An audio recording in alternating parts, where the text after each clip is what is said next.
Hello friends, आज हम लोग आई इरिडो के एक कैपेसिटर का प्रॉब्लम करेंगे। प्रॉब्लम नंबर है 3.146। काफ़ी अच्छा प्रॉब्लम है। तो मैं पहले क्वेश्चन को रीड करता हूँ और उसके बाद इसको हम सॉल्व करेंगे। A capacitor consist of two stationary plates shaped as a semicircle of radius r and a movable plate made of dielectric with permittivity E and capable of rotating about an axis O between the stationary plate. The thickness of the movable plate is equal to D, which is practically the separation between the stationary plate. A potential difference V is applied to the capacitor. Find the magnitude of moment of force relative to the axis O acting on the movable plate in the position shown in the figure. तो आप देख सकते हैं इस तरह का front view दिया हुआ है प्लेट का, और यहाँ से अगर हम साइड व्यू दिखाएं तो एक आगे हमारी प्लेट है और एक पीछे प्लेट है, और इन दोनों प्लेट के बीच में एक V वोल्ट की बैटरी यूज की गई है। डाइलेक्ट्रिक जो है सेम है और थिकनेस जो डाइलेक्ट्रिक की दी हुई है D दी हुई है। रेडियस जो है प्लेट का R है, डाइलेक्ट्रिक भी सेम शेप की है। डाइलेक्ट्रिक बाहर की फाई निकली हुई है और इस इंस्टेंट पे हमें बतानी है कि उस पर कितना मोमेंट ऑफ फोर्स लग रहा होगा, यानी कितनी टॉर्क उस पर लग रही होगी। तो यही हम लोग निकालने जा रहे हैं। तो काफ़ी अच्छा प्रॉब्लम है। तो पहले तो हम इस सिचुएशन में क्या निकालते हैं, कैपेसिटेंस निकालते हैं। तो हम देख सकते हैं क्योंकि डाइलेक्ट्रिक बाहर निकली हुई है तो ये हमारा जो प्लेट है इसके बीच में हम बोल सकते हैं ये वाला जो पार्ट है इसको मैं C1 लिख रहा हूँ और इस वाले पार्ट को मैं C2 लिख रहा हूँ। क्यों लिखा? तो C1 वो पार्ट है जिसमें डाइलेक्ट्रिक है, C2 कौन पार्ट है? जो वैक्यूम है। तो हमने बोला C1 और C2 क्या है? तो सेम पोटेंशियल के क्रॉस लगाए हैं। बैटरी का पोटेंशियल दोनों के क्रॉस सेम है V, तो हम बोल सकते हैं C1 एंड C2 पैरेलल में है। तो C इक्विवेलेंट अगर मैं मानूँ C वो क्या होगी? तो C1 प्लस C2 होगी। तो हम C1 और C2 को इंडिविजुअल निकालते हैं। तो हमने बोला C1 क्या होगी हमारी? तो C1 अगर मुझे निकालना होगा तो डाइलेक्ट्रिक कॉन्स्टेंट या परमिटिविटी जो दी हुई है, रिलेटिव परमिटिविटी, वो E दी हुई है। तो हमने लिखा E, साथ ही साथ उसकी एरिया कितनी है C1 की? तो C1 की जो एरिया होगी वो हम बोल सकते हैं पाई आर स्क्वायर।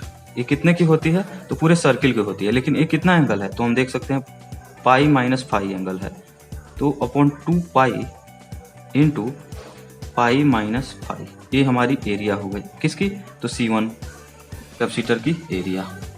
इसके बाद तो E area into epsilon naught upon thickness कितनी? तो D दी हुई है, तो D प्लस C2 को अगर हम फाइंड करने की कोशिश करते हैं तो C2 कितनी होगी? सेम ऐसे ही, तो इसका तो कुछ है नहीं, वैक्यूम है तो 1 होगी। और एरिया की अगर मैं बात करूं तो एरिया कितनी हो जाएगी? तो pi R square upon 2 pi into angle कितना है? Phi into epsilon naught upon D। तो ये हमारी हो गई C1 एंड C2। दोनों को ऐड करते हैं, यहाँ से पाई और पाई कैंसिल हो गया, यहाँ भी पाई से पाई कैंसिल हो गई। हमने कहा कॉमन ले लेता हूँ, किस किस को कॉमन ले लेते हैं? तो हम कॉमन ले सकते हैं यहाँ पे epsilon naught R square upon 2D को हमने क्या किया? कॉमन ले लिया। रिमेनिंग क्या बच जाएगा यहाँ पे? तो हम देख सकते हैं E into pi minus phi plus यहाँ पे क्या बच जाएगी? तो केवल 5 बच जाएगी। ये हमारी आ गई। हमने यहाँ पे क्या किया? 5 वाले टर्म को एक साथ लेते हैं, तो epsilon naught R square upon 2D और यहाँ पे आ जाएगी हमारी E pi plus E into sorry 5 common ले रहा हूँ, तो 5 1 माइनस ये हमारी आ गई। ये हमारी क्या हो गई? C इक्विवेलेंट आ गई।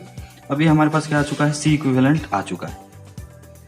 अब इसको हम C इक्विवेलेंट आ चुकी है, अब हम लोग निकालने जा रहे हैं मोमेंट। तो कैसे निकालेंगे? तो मान लेते हैं कि कोई भी छोटा सा वर्क अगर कर रही है बैटरी, जिसको मैं नाम दे रहा हूँ DEB। DEB क्या है? तो ये वर्क डन बाय बैटरी, छोटा सा वर्क डन बाय बैटरी है। वो क्या होगी? तो 2 काम करेगी। एक तो टॉर्क लगाएगी या मोमेंट ऑफ फोर्स लगाएगी किस पे? डाइलेक्ट्रिक पे। तो क्या होगा? वर्क में जाएगी बेसिकली। साथ ही साथ कुछ पोटेंशियल बढ़ाएगी किसकी? तो कैपेसिटर की। तो हमने लिखा DU। तो इस तरह से हमारे पास है। तो DEB अगर मुझे निकालनी है, तो वर्क डन बाय बैटरी अगर निकालनी है तो हम कैसे निकालेंगे? तो हम लिखते हैं Q इक्वल टू CV। तो डी क्यू इक्वल टू क्या हो जाएगी, तो भी तो हमारा कांस्टेंट है, यानी डी सी इंटू भी, ये हमारी डी क्यू हो गई। और डी ई वी अगर मैं फाइंड करने की कोशिश करूं डी ई वी, तो डी ई वी क्या होगी हमारी, तो डी ई वी हमारी हो जाएगी भी इंटू डी क्यू, तो भी स्क्वायर इंटू डी सी, ये हमारी हो गई। तो ये हमारा फर्स्ट डी वी होगा। डी डब्ल्यू को अगर हम लिखना चाहें तो डी डब्ल्यू को हम क्या लिख सकते हैं, तो हमने बोला कि मान लेते हैं टॉर्क किधर लग रही है, तो टाउ इसी डायरेक्शन में मान लेते हैं जिस डायरेक्शन में हमारी फाई है।